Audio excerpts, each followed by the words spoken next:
Welcome to the Nonprofit Founders Club, where founders who have said, I have my 501c3, now what? Begins building the nonprofit they envisioned and helping the people they are called to serve, all without being the sole funder.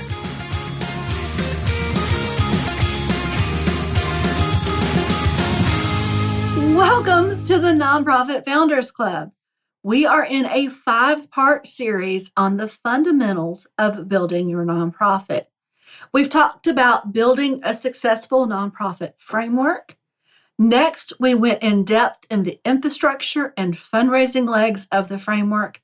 And today, we are talking about common fundraising mistakes founders make and what to do instead.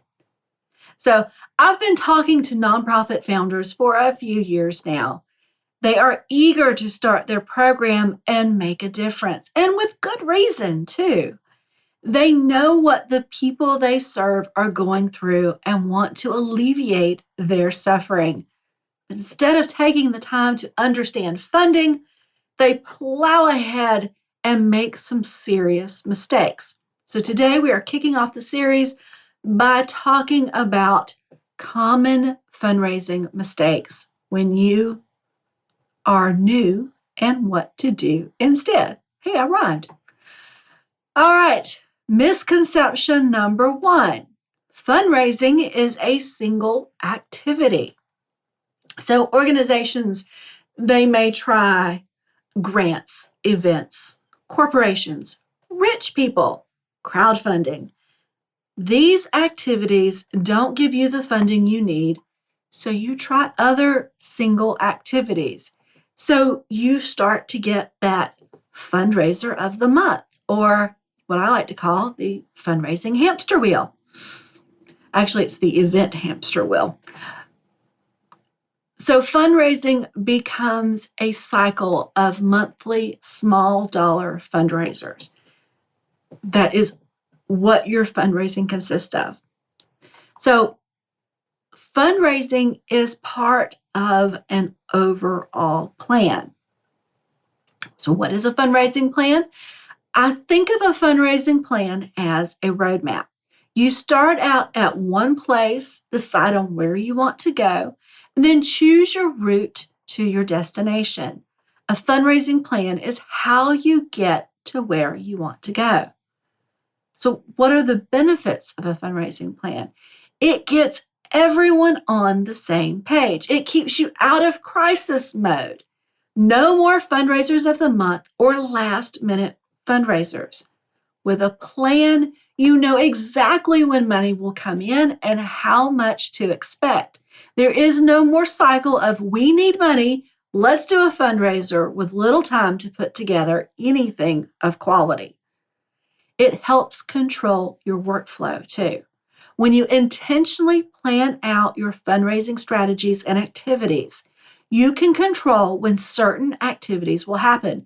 This means you can more evenly distribute your activities and manage your time.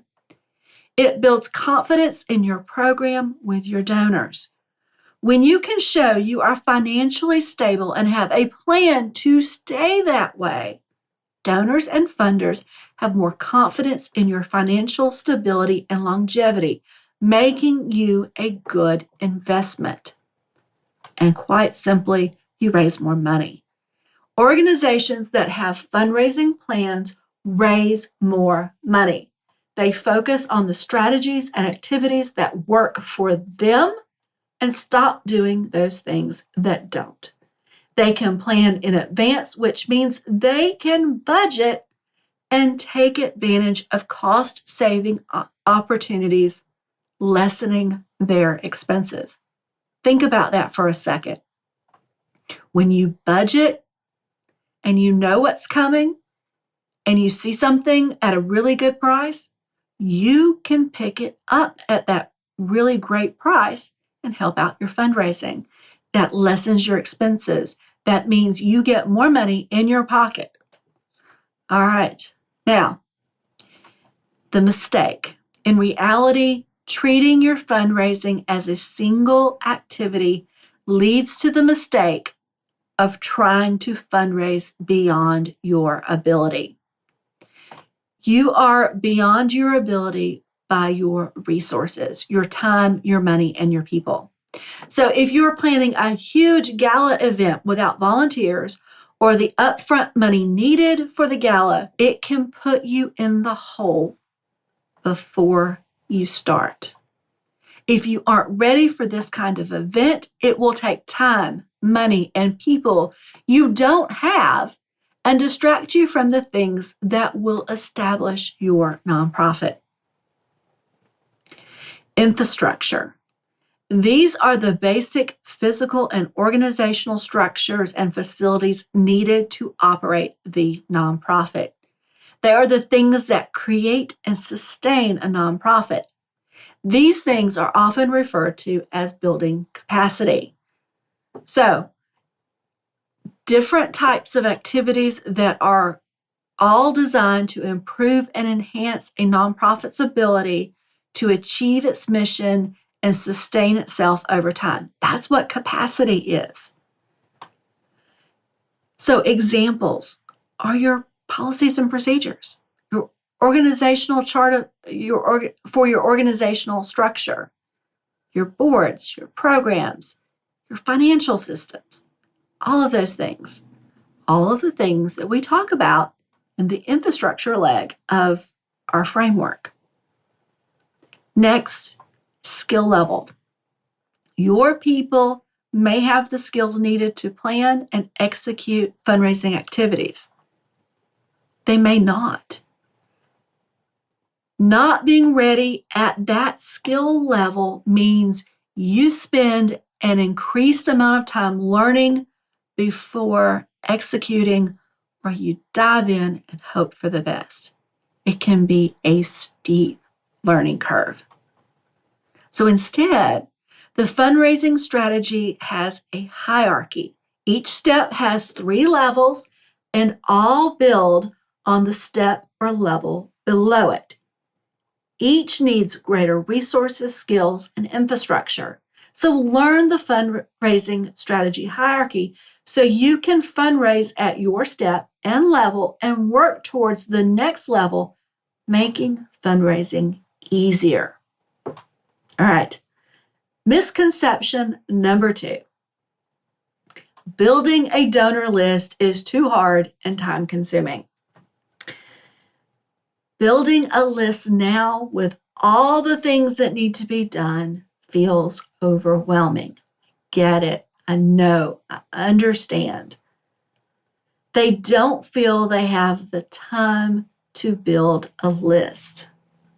So many founders feel they are going at this alone. So for various reasons, they don't feel their board is taking on enough responsibility. And so that leaves all of the to-dos for the founder. Founders put nights and weekends into their nonprofit, and it still doesn't feel like enough. So they feel adding one more thing to the list will break them. Well, 3/4 of all charitable donations of an organization, no matter the size, come from individual donors. This should be enough of a statistic to convince you. Individual donors are your foundation. So, in reality, they don't do the things that build a list. So this creates a bigger problem down the road. So organizations try fundraising activities, but never get the money they need. Your funding will be limited to dollar amounts that were great when you were starting out, but not so great now. Not building a list now will stunt your growth later, and you will still have to build your list. Founders find years down the road that they must have a list to move forward. So instead, take the time to build a list now. Start with these things. a donor magnet on your website. Donor magnets will meet these criteria. It's going to be something your ideal donor wants. You're going to keep it simple, and it's going to connect with your vision. Your mission rather, not your vision, your mission. Everything we do deeply connects to the mission. So this is going to do that. And then you're going to automate the process of signing up and receiving the donor magnet to save you time. What they'll do is they will sign up for the donor magnet, get the magnet, and you have their email address. You now have people that are potential donors. You're going to find ways to get potential donor contact information as often as possible, and you're going to get permission to contact them. I don't believe in anything other than permission marketing. So you are going to get their permission, but you're going to figure out how to do this. Maybe you do put on an event. That's part of your fundraising mix. Well, at this event, figure out how to get their names and email addresses. So maybe it's a giveaway. Maybe that's what you do. And in order to register, you need their name, email address, and phone number. But do something like that. That way you're going to get people in on your list, and you can start growing that list. Next, you're going to create your introduction appeal letter. We have talked about that. That's several episodes back. But do that. That will help you get some funding and find some donors. So I will put the list of the episodes in the show notes or the description, depending on where you're seeing this. All right, last, you're going to get social. Profiles and pages are set to attract your ideal donor. On your personal profile, make sure you have information about your nonprofit. I am amazed when I go to people's profiles and it says nothing about the nonprofit. I'm like, do they really even have one? But those profiles that have it all over their personal profile, I'm like, yeah, they are a founder. I see that. So make sure you are putting your information on your personal profile. This is also helpful because people will see you in groups and on social media. You make your nonprofit visible to those people by putting your nonprofit's information on your personal profile. When they go to it, they see it. And if they're interested, they'll dive in.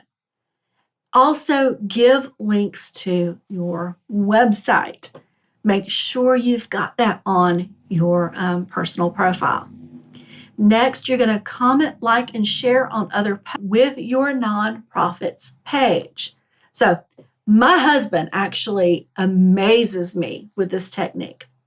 He will tag others in posts as my page because he's an admin. This brings awareness to my business and helps connect people in the community. It's a win-win, but you would be so surprised to know that I will get other organizations reaching out to me, and I'll go to my husband and I'll be like, well, so-and-so organization reached out to me. I don't know how they knew about me. He's like, oh yeah, I like them several times. And so they just get to know you. So great strategy if you're starting out. The last strategy I'm going to give you is set up your pages with local organizations, businesses, sponsors, your Dream 100 donors, and other pages in your community that are similar to your nonprofit or would have similar donors liking their page as your nonprofit. This will create a news feed on your page. It's a separate tab and will make it easy for you to comment, like, and share. So what Facebook does, you have your business page. There is a tab where you can go and look at your business page's feed, and it's all of the organizations, people, anybody that you have liked as your page, as your business page, your nonprofit page. So what you do is you can go there. It keeps everything nice and neat. And then that's where you can comment and share and like and whatever you need to do there to engage with those people. Gets them on their mind. All right. The next strategy. Hope will sustain us. This is the idea that we will hope funds come and do activities that are stabs in the dark. Characteristics of a hope will sustain us strategy are small fundraisers that receive small dollar amounts but require a lot of work. The fundraisers that are chosen think too small. This leads to the fundraiser of the month. They just bring in smaller amounts of money. It's like that for a reason. I mean, that is what the fundraiser is actually designed to do, is just to get in smaller amounts. So you want to think bigger when you think of fundraising. So this also means you will always have a last-minute fundraiser to deal with. Your time will always be wrapped up in the next fundraiser. It will burn you out and never give you the funding you need for some breathing room. We also have the if we build it, they will come attitude. I see this most often when founders just simply don't know what to do. They are passionate about the nonprofit and know everyone else will be just as passionate. But here's the truth bomb. No one will ever be as passionate about the nonprofit as you. But that doesn't mean others won't see the value in the mission or have the compassion for those you serve. It just means you will have to work at finding those people. The next one. We'll figure it out. Fly by the seat of our pants. This strategy is triggered by a feeling of lack of time. It creates worry because you won't know where or when your next dollar is coming from.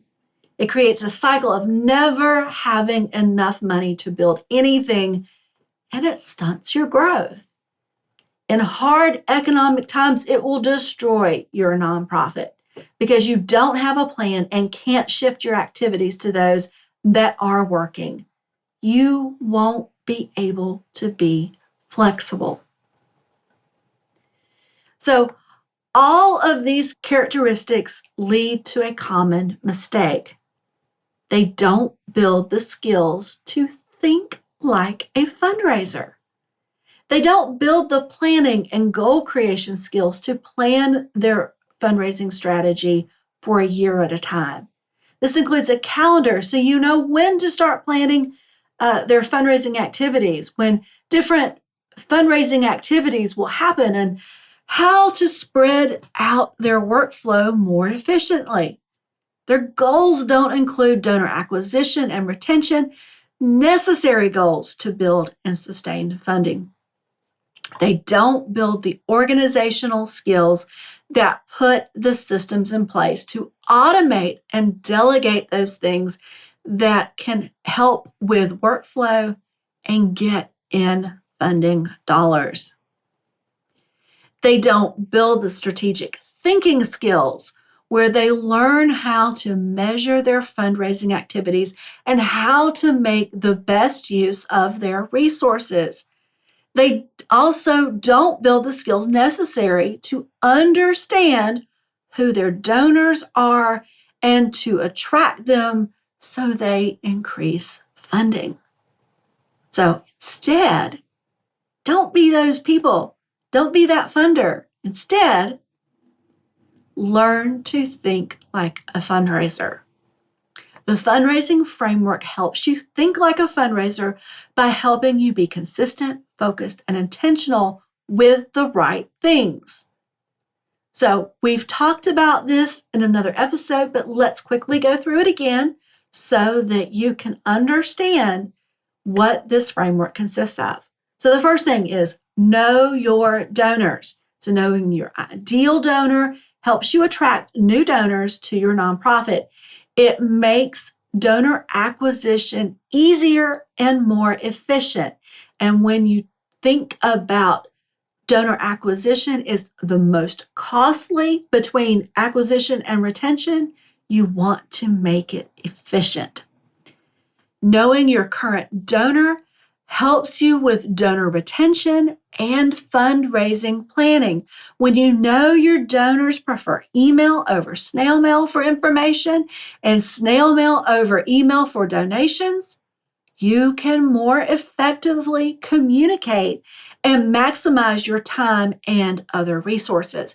When you are planning a fundraising activity, you can more accurately predict whether it will be a hit among your current donors because you designed the activity with them in mind. Next, know your strategy. Your strategy is the steps of the fundraising strategy hierarchy, and we'll talk about that in a later episode.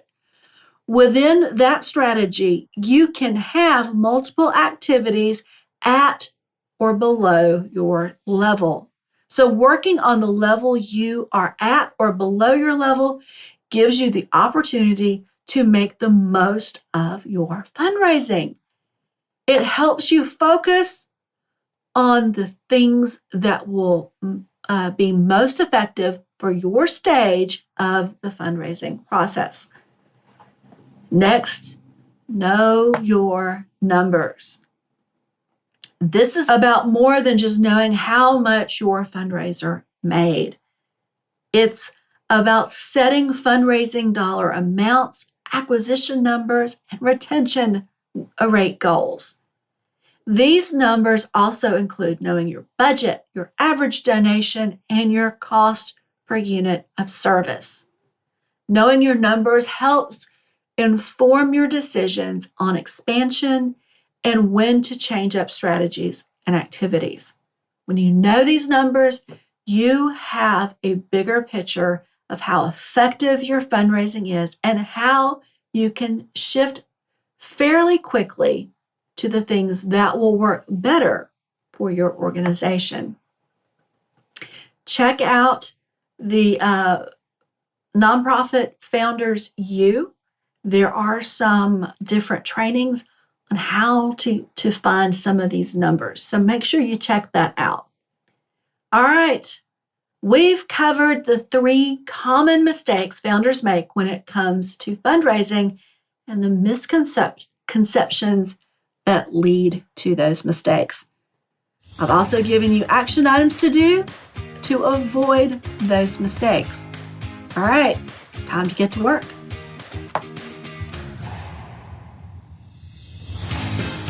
That's it for the Nonprofit Founders Club podcast. Hit subscribe so you won't miss the next episode. In the meantime, keep building your nonprofit so you can help those you are called to serve.